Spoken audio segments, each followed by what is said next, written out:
Jorge, I'm ready to take a look at the campus. Okay, come and show me. So this is ISS.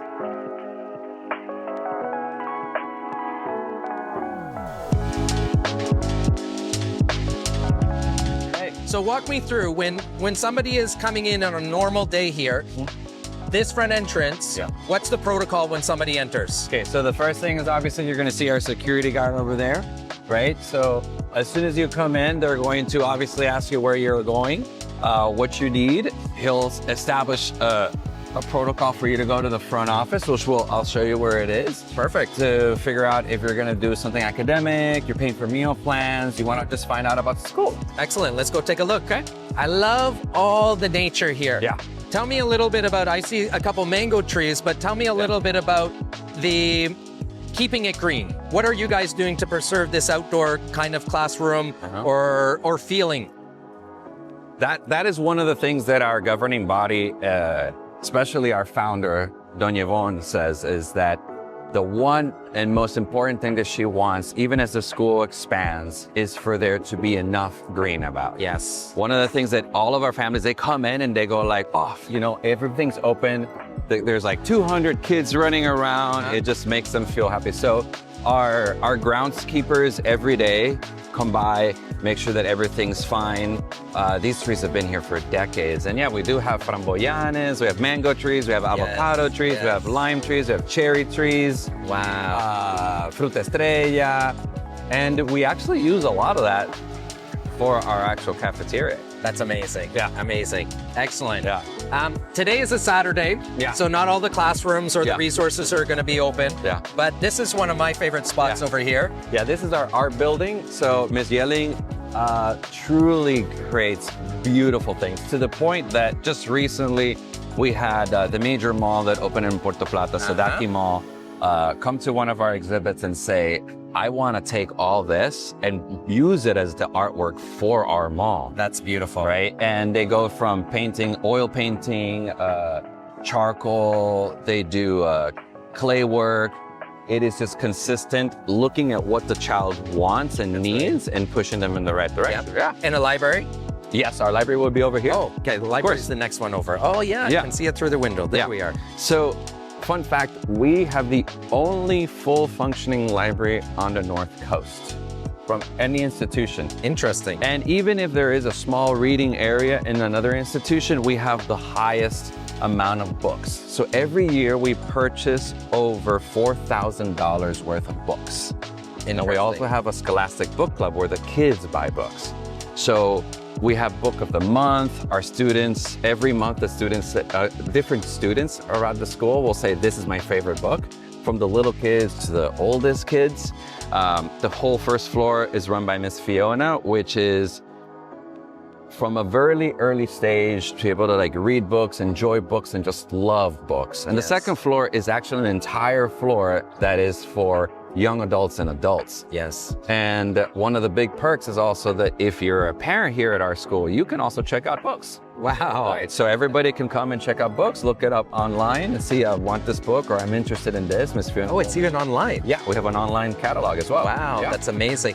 One thing I wanted to point out is that Miss Fiona, she's been able to grow with her, like see our children grow up. Yeah. So from both of our children starting in grade 1 to now one of them being in grade 10 and grade 7, she's been able to see them grow from those stages all the way to where they are there and build a relationship with them. Yep. Because unlike some of the teachers that may teach one grade and have an intimate relationship with the child, like a one-on-one basis, as they grow older, they're not spending as much time. It seems that with Miss Fiona, they've been able to continue that throughout their education. Yeah, Miss Fiona has been here for quite some time. She's originally from the United Kingdom. And that's one of the things that she's built, is that relationship with the students. She knows what the kids like. The books that we purchase are all requested by students. So we don't blindly just order books. Kids will put requests for, I want to see the series, I want to see this graphic novel, I want to read more about this, I want to learn more about this. And that's what we usually go through. So if a parent is coming to, let's say, for example, their children's not feeling well, I know that I have to come here and sign out the child. Yes. I also know that probably if a child gets in trouble, will they come here? No, actually, no. So this is our administrative office. All right. So being the administrative office means that this is where you're going to go for admissions. This is where you're going to pay for meal plans. You're going to buy uniforms. You're going to pay for the school. Okay. Yes. So this is where you get most of the information. And you are correct. This is where you would pick up your child. Yes. Because every child before they leave the school has to sign out. So we have to have an insurance and a security for that. As a parent, this is extremely comforting. You guys have a doctor on campus? Yes. Again, one of the perks that we've added and one of the definite services that we understood was that we're also the only institution that actually has an actual doctor on staff the entire time. Yes. So Dr. Hernandez is here every day all the way until extracurriculars end. Yeah. Right? Because we do volleyball, we do basketball, we do karate, we do soccer as well. So to be able to have somebody on staff with that is great. So and then we have an infirmary, which is over there by the courts, obviously closer to where stuff usually happens. And he's there. He does rounds through primary. Literally every day he goes to early childhood. Every day he goes to primary at least twice and just double checks. He's always out during snack time and during lunchtime. Yeah. Because that's usually, the scrapes and the knees and things like that. Right. But he's there to support everybody, including parents and teachers as well. That's right. Yeah. And it's interesting because he has a great relationship with the children. Yes. And occasionally, maybe the kids have a headache or they have a minor, he calls, don't worry, everything is okay. Yeah. And this time I can't say tough it up to the kids, but there's a doctor and be like, okay, they need the afternoon off. I'm like, all right, I'm coming. Normal parent mentality would be like, rough it out, you'll be fine. But when I get that call, I'm like, okay, there's a doctor here. I'm picking up my kid. They need that rest of the day off over there. Yeah, and I think it just adds to what we've tried to replicate in all of our areas. Yes. Which is that community feel and that I know you as a person. Yeah, I feel that way for sure. Absolutely. Let's take a quick look inside the office. Great amount of trophies over here. I like that. Yeah, these are just from the last 2 years, actually. See, they're just from the last 2 years, mostly soccer, spelling bees, volleyball, different things. This is actually from the PTA because whenever we do our family field day, the whole school is divided up into 3 teams. Yes, the colors. Yeah, I'm yellow, you are... Oh my goodness, I have to ask Catherine. Whatever color she tells me to be. So we're either yellow, white, or green. The entire school is split up into these 3 teams, and the PTA does different rallies and different activities for this competition. And I think that's also one of the parts that the PTA has done really well, which is being able to have even the teachers and the non-academic staff and all the parents and all the students compete with each other at that same level. That's great. Yeah, the special community dynamics of actually the teachers having a good relationship, good communication, building friendships over the years, really, really special. Yeah. So this would be our front receptionist. Esmeralda would receive you and she would guide you in the right direction. And always smiling. Always smiling. Yes. Yeah. Now admissions, when you're paying, I don't always see a smile there, but maybe that was me just looking in the mirror. Yeah. So you're gonna have your Esme who's gonna let you know if you want to buy some uniforms, you want to pay some meal plans or a field trip, or you're paying for prom, or you're buying yearbooks, you're paying for admissions. My office is right over there, and the admissions office is right behind here. And I always drop by when I come by and say hi. I've never seen your door closed. No, my door is usually... I always ask permission first, but I always stick my head in. Yeah, my door is usually open.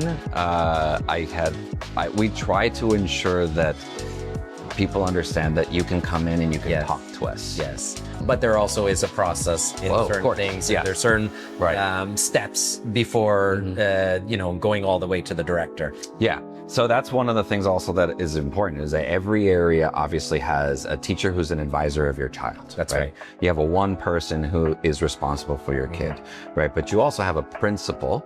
Yep. And then you also have a counselor. That's right. So you have all these different people who can support your child, and let it be academics, or maybe it's a behavioral issue, a social emotional issue. Yep, of course. These people are there to work with your kids. I know every kid as well, and I jump in and out of classrooms. I eat with them at lunch. I play sports with them as well.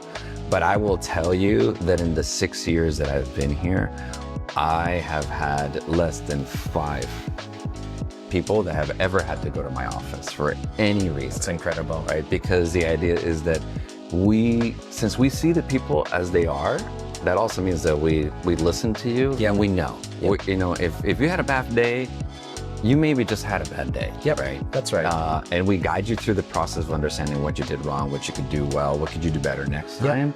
And usually everything kind of just dilutes itself. Absolutely. And the communication is really important as our daughter just turned 13. Our son is 16 now. And they're changing, and their emotional IQ or their emotional feelings that they're going through are different. And I know even recently we just had like a conversation with the coach as far as like attitude and how we can support them. And it was like, this is something that's normal as they're growing and they're developing and they're feeling different ways.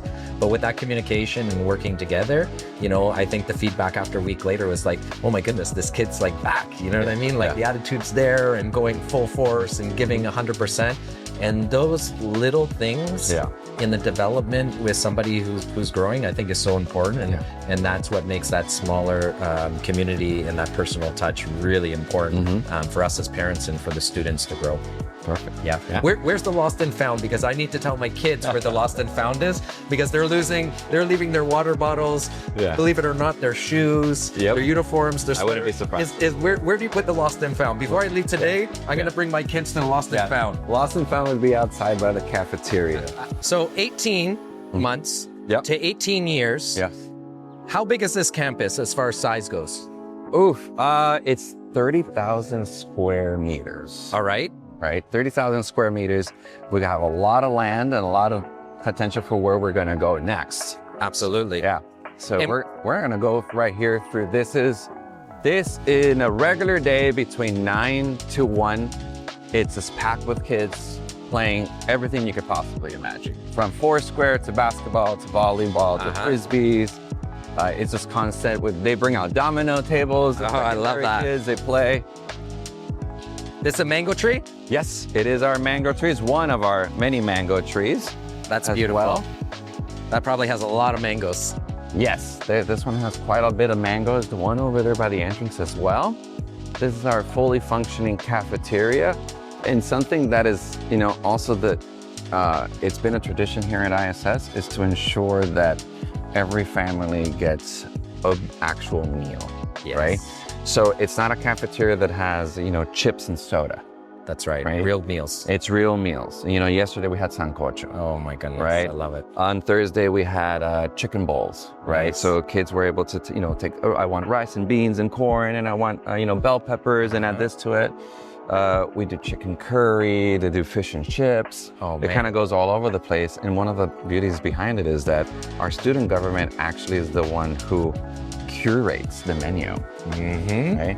So they also say, these are the things that we want, right? And that's how they show also like their voice and their choice. I really like that, because I was looking at this this pyramid setup with leadership, and before it was kind of like the top down, from the leader telling everyone else what to do, and the new leadership model is where you're listening to the people on the ground level, so you really know what's happening, and then it works its way up to the top in order to build those systems and procedures and things like making sure that you guys are connected to like what type of food people want. It may be a small thing, but it's actually vision into how you guys do a lot of things here. And I would say you got to flip that pyramid around, right?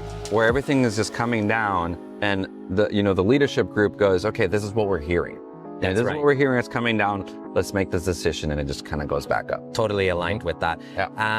Tell me a little bit about the support that teachers have, because I know you have different areas of the school, like, and I think that's one of the bigger challenges that formal education in North America, I can speak from, that the teachers are feeling a little bit overwhelmed with their workload and their class sizes, and, you know, the children that are maybe coming into their class, especially after COVID, with, you know, different levels of where they are in that curriculum.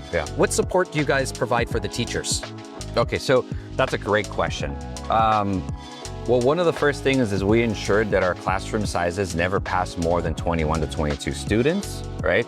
Most school systems will have 30 to 40 students, right? Wow. So if you go to Santiago, you go to Santo Domingo, you're gonna find schools that have 30 to 40 kids. It's a lot. But apart from that, we also ensure that our teaching staff do not have too many hours to teach throughout the week, right?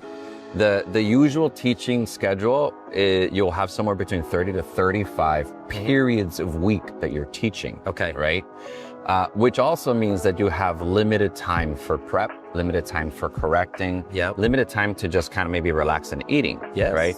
Whereas what we've built is a system where you have somewhere between 20 to 25 hours that you teach throughout the week, which gives you ample time for you to do prep time, which means very few teachers have to take work home. Okay. Another thing that we add is that we provide lunch and snack to all of our staff members. Nice. We provide private healthcare for all of our staff members. That's amazing. As well. So to be able to say, like, don't worry about the food. Also, you know, we'll cover you on that. We'll make sure that you have everything ready.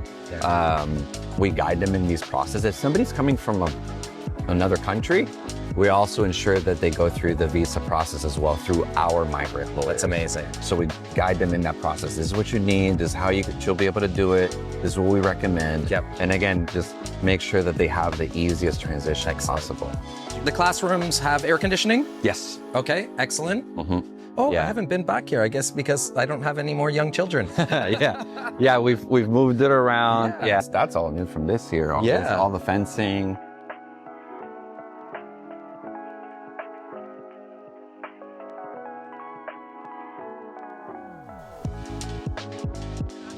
International Day, I had to steal some poutine from the Canadian section over there because I was getting hungry. But I'm here with my friend Richard Weber.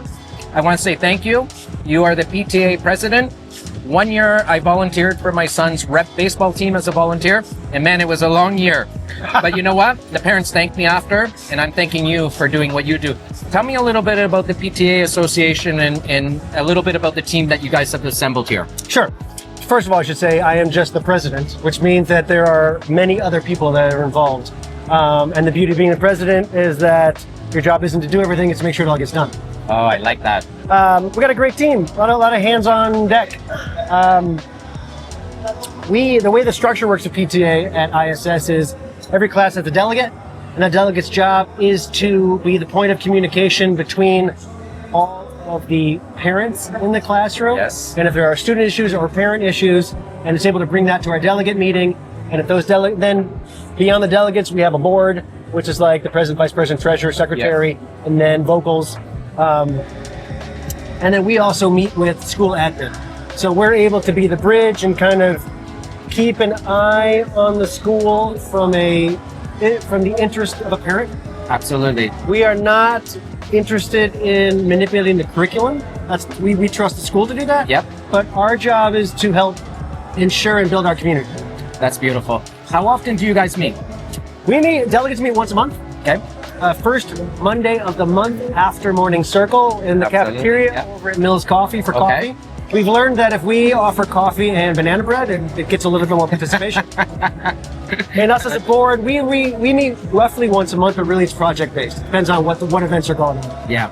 And it's really exciting to see being a part of the community here since our children have been in grade 1 to see how everything continues together. Yes, absolutely.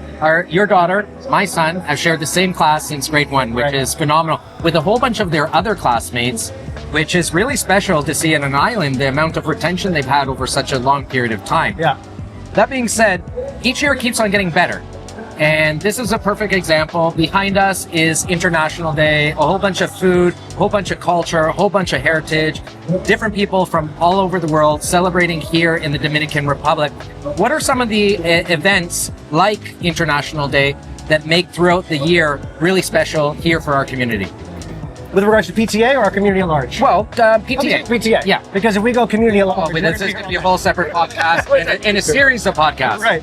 So for the ISS PTA, we have 2 main events a year. This is one of our main events, the International Day, where we're celebrating our togetherness, all of our cultures, and where we come from. You know, one of the beautiful things about the North Coast, but also ISS, is we all come together as one. That's right.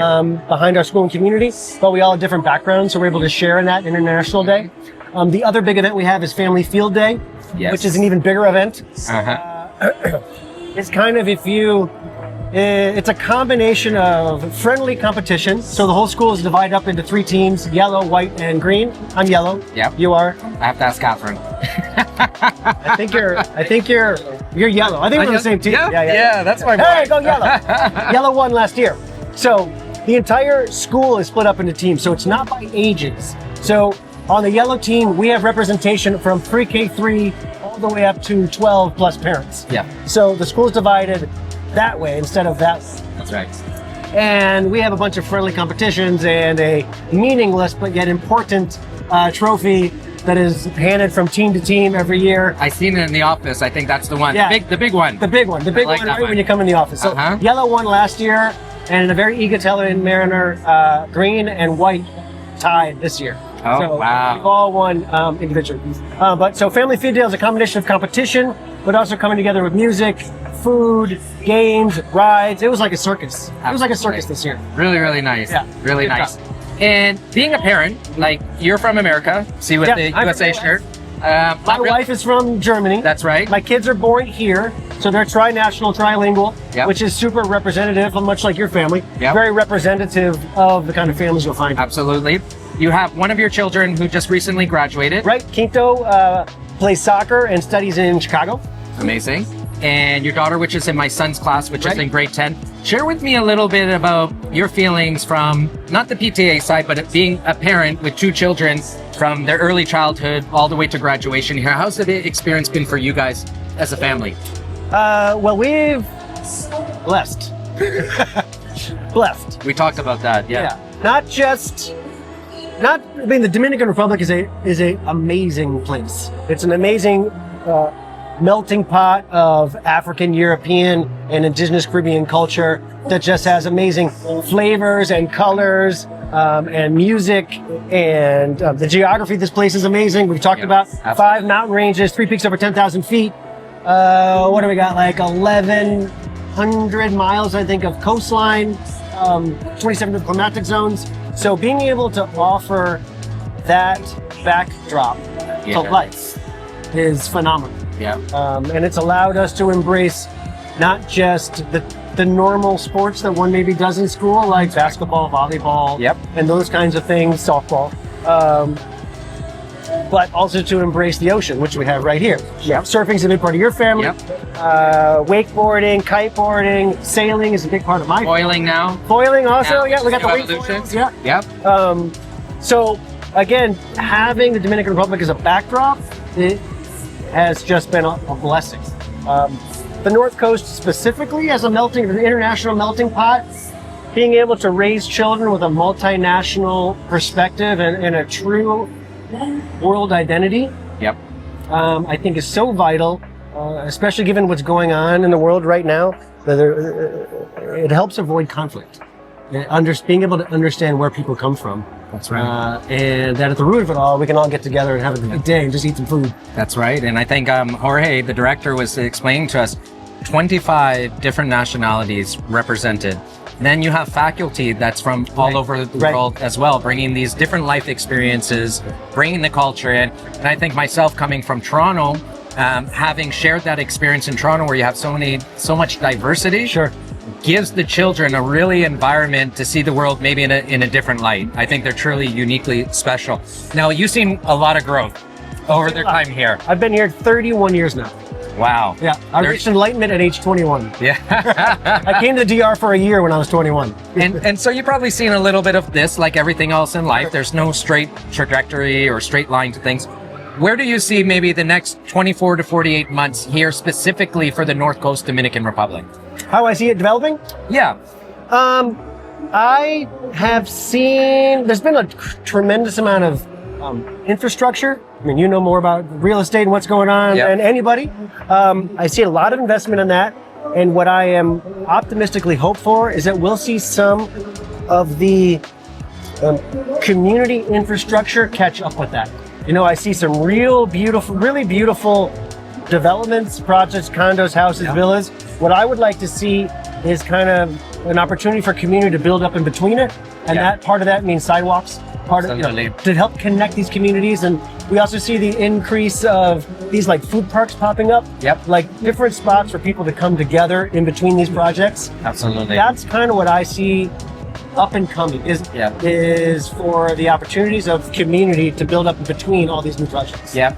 And just a few points from my experience or from some of the feedback of working with some really intelligent people, like a rising tide helps raise everything else, right? And each time a new family is introduced to the community and they're bringing value and giving back, I think it helps everyone. And instead of, having a scarcity mindset where if there's something for someone, there's less for everyone else. Right. My challenge is for everyone is to start thinking like abundance. If we all do good, then we can help more and we can give back. And I agree 100%. Yeah. I am as healthy as my neighbor is. Exactly. I am not healthy if my neighbor is not healthy. I agree with that totally. Are you hungry? I'm hungry. Let's go and eat. Let's do it. All right, brother. Thank you. And one thing that's really nice with the North Coast in this particular campus is, first of all, it's alive, it's green, it's lush, but one thing that's nice here is that we get a breeze. Yes. So with the shade, even the hottest day of the year, you're not really getting that direct impact of like just solid heat with flat air, which I imagine for the kids and for the entire faculty, that's a nice one. Yeah, it's good to be able to go outside, to be able to just sit outside. You can be inside the air-conditioned classrooms with your teacher. You can go through all that process, but to be able to say like, hey, can we just go sit outside? Can we just eat outside? Can we hang out outside for a little bit? Like, yeah, sure. So this is usually our secondary wing, and it's where your children are right now. As well as mine. And where they spend most of the time. We have our college counselor, we have our principal's office, we have the doctor's office. And then once they hit 6th grade, the difference is that they have one teacher per subject, which is different, right? So that's right. In the younger grades, you have obviously a generalist teacher, which is very common. But once they hit 6th grade onward, it's different because you'll have your math teacher, your science teacher, and so on. That's right. That's right. Now, tell me the faculty, the teachers. Where do they come from? Are they like the same kind of how you have the students from all over the world? Yeah, we have them from all over the world. We have from right now 11 different nationalities. Poland, Peru, Brazil, Dominican, Canadian, US, Australian, Spain, and it's just Mexico. It adds to who we are as a people, right? It's about to be able to have your And I heard one of the perks if a family is relocating and they're a part of the ISS family and the faculty, that probably one of the reasons they choose here is because their kids get to go here also. Yes. I think that's a big perk. It is also a perk. It is one of the reasons why a lot of people will apply here is because they know that one of the benefits that we have is that we will provide 2 scholarships for all of our staff members. So that's usually one of the major things. But obviously we look at like certifications, qualifications, and being able to, we go through 2 to 3 different rounds of interviews. And different teachers are involved in those interviews. So it's not just done by administrators. So we ask other teachers to interview them and say, are they a good fit for our community? Do you envision them with these grades? And then it's the idea of somebody else being able to say, this is somebody that we see could come into our amazing. That's an amazing way to go through that process. Athletics, we're making our way to the soccer field over here. And our team at RealtorDR, we're extremely proud that we are a sponsor of the varsity girls and boys team. Every time I watch them, by the way, it's so exciting. Totally engaged. It's so much fun. Tell me a little bit about athletics in the school. Like, what are some of the strong points for the athletics that you see your students are passionate about here? Okay. Well, one of the things is that we actually have the oldest karate institute on the entire North Coast. 2 of our students who are actually lifers, have been here since they were in early childhood, actually just got their brown belt last week. And they're going to be eligible for their black belt next year. So they've been able to do that here at ISS. We have a female volleyball team. Our student government just requested a male volleyball team for next year. In fact, our female volleyball team right now is in the Copa Rica in Santiago right now. Right now playing with other schools from the Dominican Republic. And then we have soccer, which is the obviously the craze. Yeah. We have it from mini soccer, like 1-year-olds all the way to our varsity kids, our 18-year-olds. Yeah. And as you said, obviously RealtorDR is one of our sponsors here. They play in multiple different tournaments. That's right. And we have training here from Monday through Friday. And the Hurricane Cup, which is coming up soon. Yeah, Hurricane Cup is coming up next month as well, where we have different people coming, different institutions coming from parts of the island to play here volleyball, play soccer as well. Yep. So soccer has boomed. We've gone from having one team to 2 teams to now we have 8 teams because we have mini soccer, primary soccer, JV girls, JV boys, varsity girls, and to be able to participate in all those activities. Like we said earlier, we have the JV boys. They're in Colombia now. Yep. For the female volleyball in Santiago.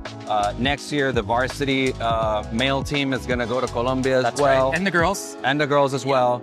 So we're pushing for all this, being able to interconnect as much as possible. And you have, I think, several of the students that are in a program, DR Highlights. Yeah, Highlights. Which helps the athletes prepare for post-secondary education for athletics, correct? Yeah. We're actually the epicenter for Highlights DR on the North Coast. So they train here 3 times a week at 5 in the morning. That's how I know, because Robert is going at 5 They o'clock. come here at 5 in the morning, they train here with their coach, and basically it's a group of students whose mentality is that they want to do soccer after they graduate from school. So that group, Highlights DR, what they do is that they look at what you need, they look at what you love, they talk to you about leadership, they give you workshops, they talk to you about growth mindset. They do workshops with psychiatrists, psychologists, and athletic doctors, just to focus on the idea of like, this is the things that you're going to need to be able to move forward, you know, to be able to grow. And these are the grades that you need. And these are the skills that you're going to need to learn to be able to maybe get a scholarship or to be able to place you in these different schools. And when I was talking to them, they had 100% success rate of some form of athletic scholarship for all their students in the program, which is absolutely phenomenal. It's a bonus that the kids have here. And for even outside countries looking at the DR, it's a hotspot for athletics. Like we went on our father and son trip, and I looked at our boys. They are in great physical shape. I don't know how all of them got bigger than us. I don't know how that's humanly possible. But I'm looking at these boys, and their overall physical stature is incredible. It's something I'm extremely proud about, is that they're outdoors, they're active, they're in the sunlight, they have a good group of friends that have a good group of parents, and I think that's putting them in an environment to become the best they could be. And that father-son trip just showed me, I'm like, wow, we're with a bunch of athletes here and just doing really phenomenal and good kids. Good kids. That's important. They're good kids, Let's check out the soccer field. It's starting to get hot out. I have my cap on, but a hot topic for you. I know AI is changing the way people are looking at education right now. I know in our business, obviously, it's been able to help us in a bunch of different areas become more efficient. How is what I would consider a cutting edge school like the International School using AI to help their teachers, but also help their students?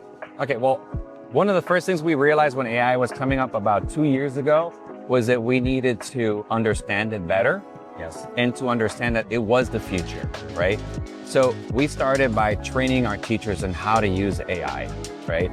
From everything from planning to reviewing data, it's something that's just become part of who we are. Obviously, we know it's not perfect, so we review everything. But we've used AI as educators to be able to find things that we couldn't see before, right? And to be able to even organize our lives better. What it's done is that a lot of our teachers and a lot of our coordinators actually have more time to do stuff with students because it has helped us get rid of that really busy work, I would say, and be able to see stats and data that we hadn't seen before. Now with our students, what we do is that even like the very first month or so of class, almost every class is dedicated to what is proper AI usage, right? Instead of don't use it, it's let us show you how to use it correctly, right? Let us show you how to use it for your reading class, for your writing class, for your math class. How is the proper way for you to use this to push you in the right direction, right? How to make it so that you have more time to really dive into that content, okay? So like one of the things that I love, I saw this in one of the literacy classes, English language arts in middle school. The teacher said, okay, I want you to ask AI to write the essay for you. Yeah, right. So actually tell it to write this essay for you, and let's analyze what it wrote. Right? Let's see how well it did it. Right. Yep.